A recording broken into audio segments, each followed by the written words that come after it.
Assalamualaikum warahmatullahi wabarakatuh.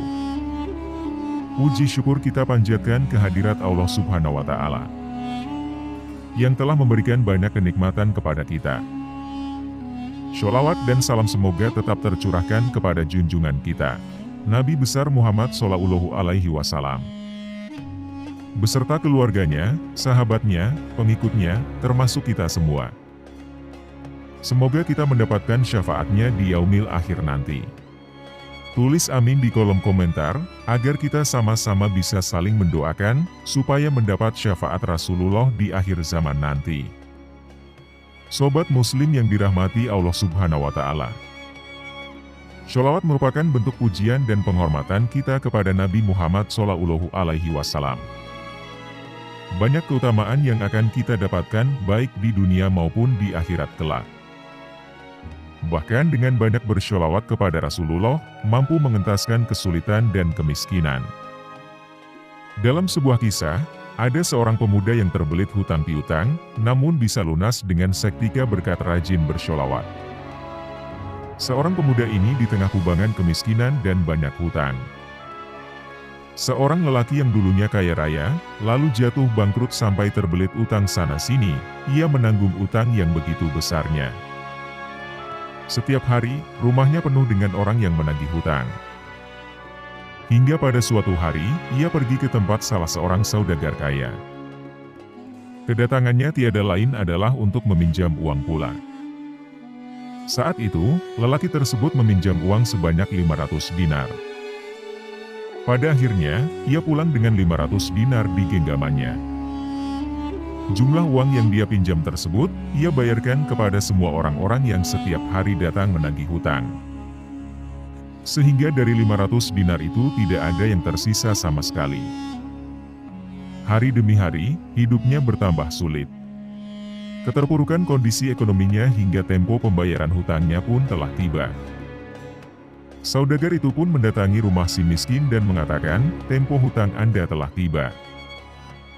Dengan suara lirih dia menjawab, "Demi Allah, saya sedang tak berhasil mendapatkan apa-apa untuk membayar, sungguh saya terus berusaha untuk melunasi." Saudagar merasa geram kepada si pemuda miskin dan mengadukannya ke pengadilan. Saudagar itu pun membawanya ke hakim. Setibanya di pengadilan, si hakim bertanya, "Mengapa Anda tidak membayar utang Anda?" Lagi-lagi si pemuda miskin menjawab, "Demi Allah saya tak punya apa-apa Tuan." Karena merasa ini adalah kesalahan si pemuda miskin, maka hakim pun memvonisnya dengan hukuman penjara sampai ia melunasi hutangnya. Pemuda miskin itu pun bangkit dan berkata, "Wahai Tuan Hakim, berilah saya waktu untuk hari ini saja. Saya hendak pulang ke rumah untuk berjumpa keluarga dan mengabarkan hukuman ini sekalian berpamitan dengan mereka. Baru kemudian saya akan kembali untuk dipenjara." "Bagaimana mungkin? Apa jaminanmu bakal kembali besok, sementara aku telah memvonismu hukuman penjara?" kata hakim. Pemuda itu terdiam, tapi seolah mendapat ilham di benaknya. "Wahai Tuan Hakim, aku bersaksi jika besok aku tidak kembali maka aku bukanlah termasuk umat Rasulullah." Hakim diam dan tersentuh hatinya, ia sadar betapa agungnya Rasulullah. Kemudian si hakim menunda hukuman penjara untuknya hingga esok. Sesampainya di rumah, pemuda miskin itu pun mengabarkan kondisi kepada istrinya, bahwa esok dia akan dipenjara.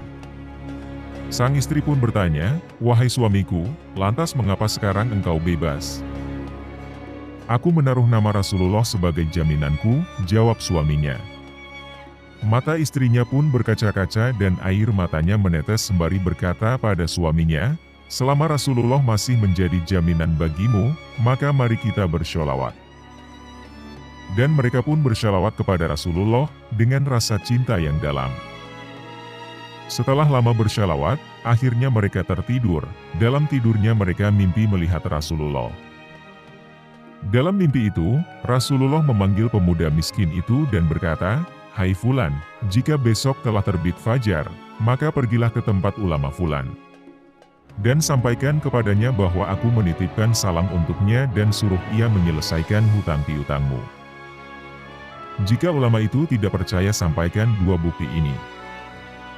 Kemudian pemuda miskin itu bertanya, apa dua bukti itu wahai Rasulullah? Rasulullah menjawab, katakan padanya, bahwa di malam pertama ia sudah membaca sholawat untukku 1000 kali, dan di malam terakhir dia telah ragu dalam jumlah bilangan sholawat yang dibacanya. Sampaikan padanya bahwa ia telah menyempurnakan sholawatnya. Setelah itu, pemuda miskin terbangun dan terkejut. Tanpa ragu, pada pagi harinya ia pergi menuju si ulama. Tanpa membuang waktu, pemuda miskin menyampaikan apa yang ia lihat dalam mimpinya. Wahai Tuan Ulama, Rasulullah telah menitipkan salam untuk Anda dan meminta Anda agar menyelesaikan hutang piutangku. Sang ulama bertanya, apa bukti dari kebenaran mimpimu itu, tentang yang Anda sampaikan? Pemuda miskin itu pun menyampaikan kedua bukti sebagaimana yang disampaikan Rasulullah dalam mimpinya. Di malam pertama Anda telah bersholawat kepada Rasulullah sebanyak 1000 kali, dan di malam terakhir Anda telah ragu dengan jumlah bilangan sholawat yang telah Anda baca. Rasulullah mengatakan bahwa hitungan sholawat Anda telah sempurna, dan sholawat Anda telah diterima oleh Rasulullah. Mendengar hal itu, spontan ulama itu menangis karena berita gembira sholawatnya diterima Rasulullah Shallallahu Alaihi Wasallam.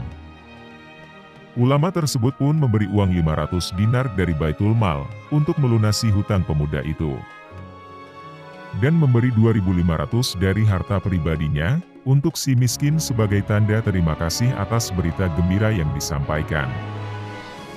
Tidak berapa lama, kemudian si miskin bergegas pergi ke hakim untuk menyelesaikan perkaranya. Sesampainya di tempat hakim, tiba-tiba si hakim bergerak ke arah pemuda miskin, seolah ia rindu ingin melihatnya dan memanggilnya. Sang hakim berkata, berkat Anda, saya mimpi berjumpa Rasulullah.